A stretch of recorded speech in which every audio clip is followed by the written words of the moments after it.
We are podcastvideos.com. Our goal is to educate, enlighten, engage, and entertain. We believe in the power of love and transformation through storytelling.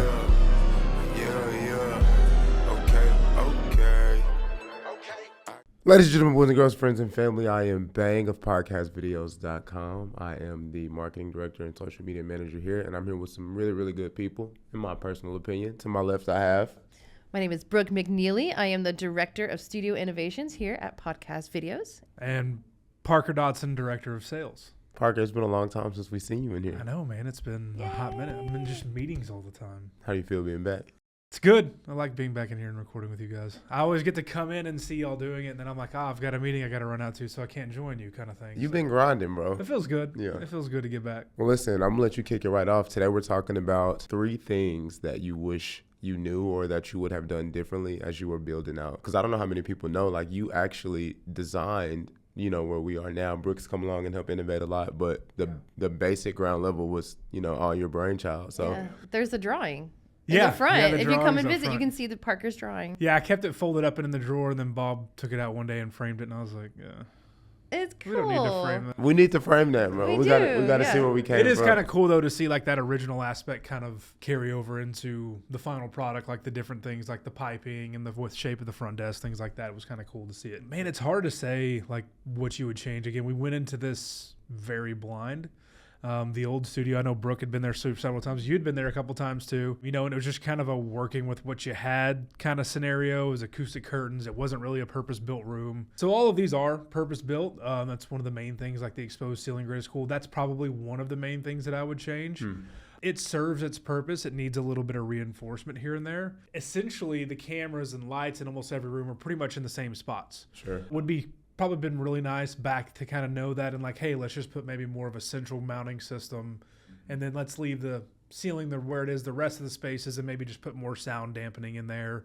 What was the original purpose for the grid ceiling? Was it to mount equipment? Okay. Because I mean, we kind of knew the room setups, and like we've already switched the lounge and the newsroom. So I mean, that kind of like shows you the purpose was if we needed to build a space that was incredibly flexible, or we could just transform it any way we needed to, that we wouldn't have to remount, like, back screws out, patch holes, repaint, just to move our equipment around. With the grid system, we can simply readjust the cameras, lights, and everything, and it's just cutting a few zip ties, reattaching the mounts, and that's about it. So it definitely serves its purpose from that.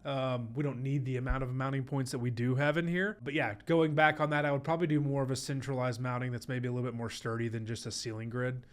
Because that aluminum in there is a lot flimsier than you think it is. right on? That was probably my first big, because I came up here for about 2 to 3 weeks when we first built this out. And I remember the very first time I went to mount one of those camera arms hanging on that grid system, and it just started swinging and bending. I was like, that's not going to work.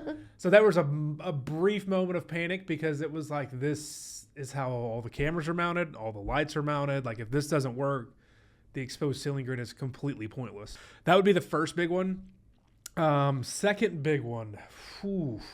You got to think back a little bit. I mean, from a design perspective, What about the windows? We talked about the windows yesterday. the windows, yeah. So within people that have been in here, the conference room where we're recording right now, we have a little kind of side light window next to the door, which I really like. The original building plan that I had drawn out was when I did the 2D kind of overview of it for the 3 big studios on the right. I drew on the first studio like, hey, I want a little side light window, and then the solo is a bigger window, thinking that would get translated to, okay, we want to put that in every studio, which it didn't. I'm glad that it necessarily didn't, especially in the solo studios, because if you imagine having a giant window in those rooms, it doesn't really work from an acoustic level. Plus, anytime you're trying to record, you're just staring out of a window. The front room, it works because Bob sits there and he can see out into the lobby and people can see in there. That kind of stuff works really well. I would like to actually have a side light into all the other 3 rooms as far as the larger ones go. Just because I think it is cool to be able to walk by, see people in there talking, but it also kind of doesn't make you feel as closed off, because kind of bringing me to one of my main things with the design is the all black. I like the all black. I think it's very clean, and you're obviously limited by what you can do when you're appealing to the masses. Sure. You can't just make everything completely customizable, or just because I think that the lounge room needs to have a brick wall and kind of have this vintage feel, somebody's going to come in that doesn't want that look at all, and you're going to get, hey, I would love to use the lounge room, but that like we're a tech company, that like kind of vintage look isn't really our style. So it's kind of a give and take with that. I mean, there's certain aspects in it that I would probably have liked to have maybe have different themes, you know, for each one. And if we all had like the same conference room set up in every room, that would be kind of cool. Like, hey, we don't really feature the lounge, or we don't really feature the newsroom. It's all the conference table. But like this room's an all black with LED lighting kind of tech look. The middle room is that's a wooden table with brick and, you know, bookshelves and just kind of a plants, different things like that. And then say the last room is whatever you wanted it to be, more of just an overall lighter color all the way around. That would have been really cool to do too. But I think that's really nice to just give people the option of how do we provide offerings with different seating arrangements so that people can just kind of achieve a different look with it. Because again, same thing with doing 3 different themed rooms. If we'd have done like the brick and then the lighter color overall, people are going to gravitate typically towards one. Well, then now we've got 90% capacity in this all black studio, whereas the vintage studio only has 10% capacity. So now we're looking at redoing that entire room to make it like this one so that we can handle the capacity. There's not really an easy solution there at all. But yeah, I mean, it was all just a concept, basically using a little bit of what we had at the old studio into, I think this will work. Right. I hope it does kind of situation. And then it did to a degree. And then obviously Brooke came on and had, a lot more knowledge in a lot of this stuff and really has taken it up to the next level. So I'd like for you to kind of touch on that a little bit with just making everything set up to work, but how do we really make it to where it's optimized better and more efficient for people and for our systems to a degree too. Yeah. Really just going in there. I mean, what you did was amazing. And so it's really good to have like, especially this conference room, like the conference room, I haven't even touched like this one at all. Like I haven't touched the audio. I haven't really touched like the way it's been like, because this is again, the most popular room and it works the best. Now it's just going in and like seeing like, how can we make this just like take it to the next level, and like with the shotgun mics, we realized that like the shotgun mics, the sound goes up the ceiling, bounces back, comes into the mics on the other side. There's an echo. So we went and got more soundproofing. So, there's things so we're like looking at like soundproofing. We're looking at different cameras, like 4K cameras. So we can get them like out of your face. And so they can get back on the wall. There's just a lot of stuff that we can do that, it's just kind of just like that builds on like the foundations that Parker and Eric built in the beginning. Yeah. Well, I mean, technology is always changing. That's what's crazy. It is crazy. We could be looking at moving to 4K, and then next year some new crazy camera gets released, and it's like, oh, this is what you have to have. And just it'll be a never-ending cycle when it comes to that, between microphones and interfaces, all that stuff. Yeah. Yep. I know it's different for everybody, and all of these aspects of recording are super important. But for you particularly, what is it that's like, man, that audio's a little bit off. Man, that camera angle's a little bit off. Man, you know what I mean? Like, what's the most important, or let me not say important because I do think they're all of value, but like what's the thing that sticks out to you the most as like the most crucial part of a recording? The most crucial to you personally? It kind of varies. I mean, it's, I will watch podcasts like if I'm just have the time for the most part. A lot of times I'm just like probably 90% of other people, whereas I'm listening it to the car, going to or from work, or I'm mowing or whatever it may be. So I mostly listen to it, but I am very picky on how audio sounds. And there's a couple of podcasts that I've even, came across before, not obviously recorded here. But I'm like, oh, this content seems really interesting, but it sounds terrible. Or the volume is so low that like I have it turned up all the way in my headphones and I still can't really hear them that well. So to me, it's just having the quality there is a major factor because it adds the legitimacy to it automatically. Like if I tune into it and you guys the volume is coming through nice, clean, crisp, it sounds well done. There's not a lot of like, tone adjustments or volume level fluctuations. Like that adds that kind of legitimacy, like this is done the right way. And then from the video side, I mean, some people just consume their podcast through like a YouTube channel, which is fantastic if they have the time to just kind of sit and watch it. But really the video side of it, to me, having that there is just so important from a social aspect. I mean, you know that more than anybody. I literally had a conversation with a lady yesterday who has a podcast. She does audio only, and she's like, I'm kind of having trouble with like getting people interested in it. And I'm like, well, how are you marketing it? How are you getting it out there? She's like, well, I'll just like post a little graphic that says, check out the new episode. And I'm like, well, there's your issue. Like you're telling me to go listen and check this out without giving me a sample of what I'm getting into. And so I was talking to her about adding video to the system that she has, because I'm like, you can just immediately take so many social snippets that people can discover on Instagram or wherever else you're pushing it. because that's how people were consuming more content there. And you're already spending the time to come in and record and doing your content, which is fantastic. But just adding that video in there will really make it easier to market it and then be more appealing to people. Because if I come across an audio snippet that's just got an image of that show, I'm probably not going to listen to it because it's not visually catching for me. But if it's people in here talking and I can see that video snippet, I'm going to go, oh, well, I'll check this out. That was really interesting. Let me pop over and check out where their content's at. So adding that aspect to it's really important. But yeah, to me personally, audio is a major thing. I'm glad Brooke's come in because helping that, I always kind of had struggle with the shotgun mics because I'm just not familiar with them. Like I knew that I wanted to try to get it to where like in the lounge, especially the lounge, like you don't really want to be sitting in a leather chair and then like swing a boom arm of a mic in front of you. It's just some places do that and it's fine. But I think with the ability to control sound and everything, but have the shotgun mics up there where you're just talking. There's no mic on the table. There's nothing to worry about proximity wise. Because y'all know as well as I do, like somebody will come in and they'll sit down and do that. And then they do their whole episode and you're like, oh, that's not ideal. And I can't believe that. You know, or you'll get the double, or they'll do this, and you'll see that person start sitting back. You know? Yeah. Well, the worst is if they like do this, and then they start talking to you, and then like you can't.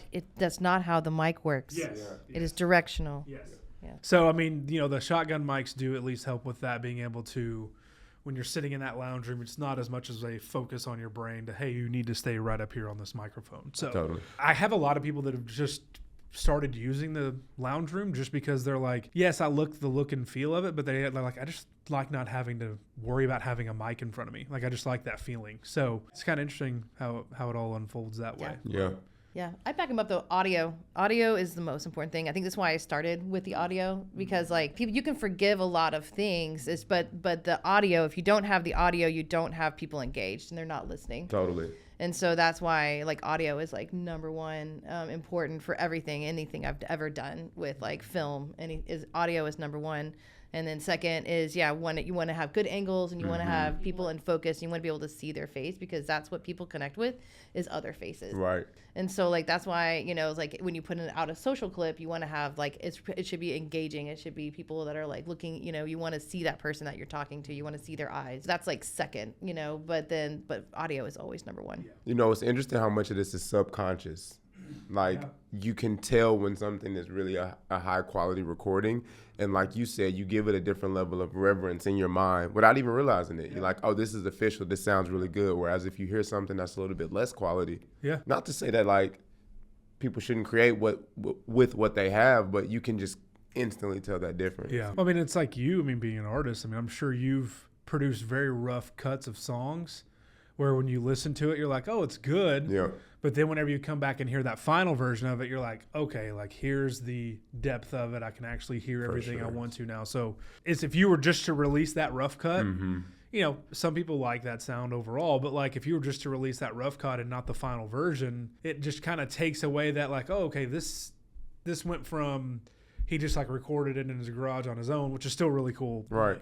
This was done in like a professional studio where it actually sounds, everything was mixed together, it's put together. So, that can have impact on people because it just, again, it adds that legitimacy to it. Like these people know what they're doing. It sounds good. For sure. It makes a difference. Well, and that's a really good point that you make. With music, that's a style, like that grunge, underground, lo-fi. So there are some people that favor that. But in podcasting, like, you know what I mean? Like we don't want the lower fidelity, like less quality. You record it on a calculator. Yeah. You don't want that. you never want that. So, Brooke, question for you. Okay. We were talking about Parker. He came in and just kind of laid everything and a really, really good foundation, even as you mentioned. And then you came in and just like, I like to say, put the sauce on top of, what Parker has already laid. And so finish the sentence. You're about to build out a recording studio. Do not do blank. Do not. Oh, I'm having a hard time. I have one.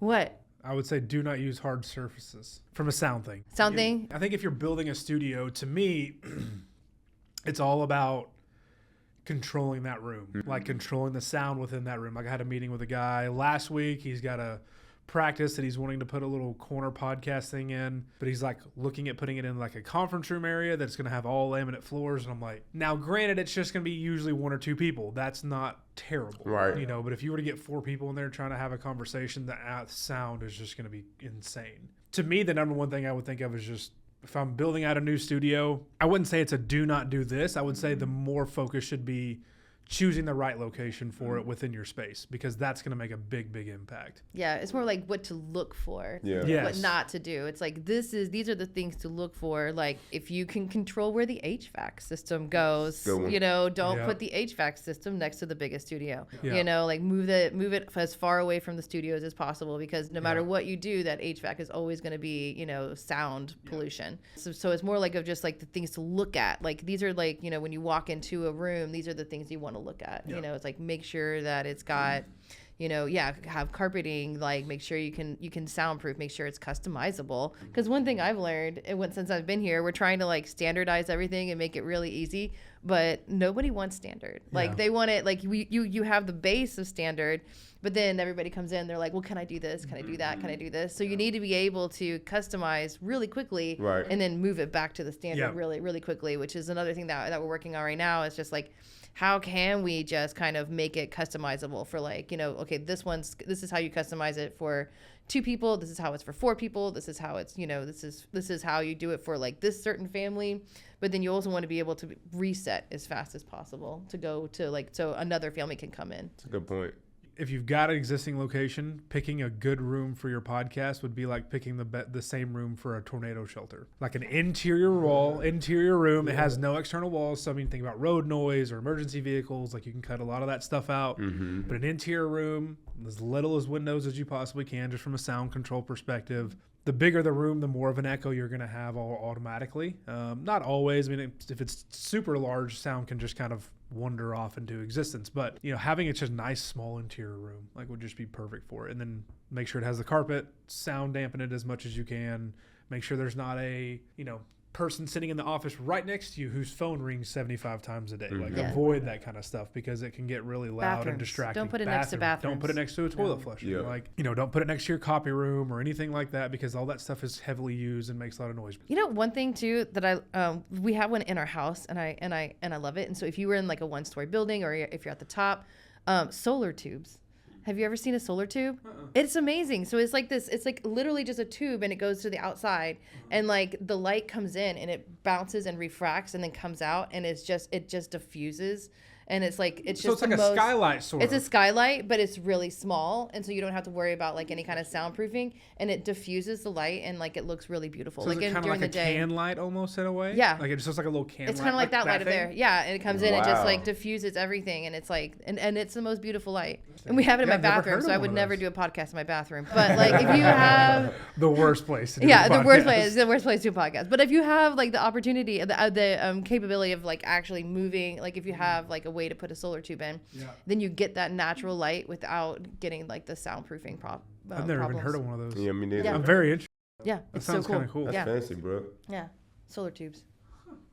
Did you have those put in, or were they already in your house? No, we had them put in. When we redid the bathroom, the guy was like, "Oh, you'll love this," and I was like, because it was the only room that doesn't have a window. Is it pretty bright? Yeah, it's so bright. I've had people come in, they're like, "I can't turn the light off," and I'm like, "It's the sun." Wow. Like, it's the sun. Yeah. Fire. We should have. Well, we can't put it in here. We're in a 3-story building, but I know. I was like thinking, if we ever build a single-story building, solar tubes. We don't even need studio lights. Fire. Just solar tubes. Solar tubes. Love it. Final thoughts. I mean, for me, it's like if you don't have the capacity to come in and record in the space, but you want to do your own, just let us know. We've done a few studio build outs here as of late, just consulting with people. Hey, here's the type of equipment that we use in the space. And then we've even gone in and built it out custom for people. So if you want a studio done or have a space or think you might have a space, give us a shout. We'll come by, check it out, and build you out your own custom studio. That is such a sales guy. Right? I love it. I love it. You can blame Eric for that. I know. I would say you're never done. Like you're never done making it better. So don't ever think that once you have it set and you have it somewhere that you like it, that you're ever done. You always want to keep looking for more stuff because technology is changing rapidly, and everything is and you can always be better. So that's my ender. Hey, as Parker mentioned, if you want to get into some recording, come in. Let us record for you. If you want to do your own thing, don't. Let us record for you. I'm Baang. This is Brooke. We're Parker. We'll see y'all next time. Peace. We are podcastvideos.com. Our goal is to educate, enlighten, engage, and entertain. We believe in the power of love and transformation through storytelling.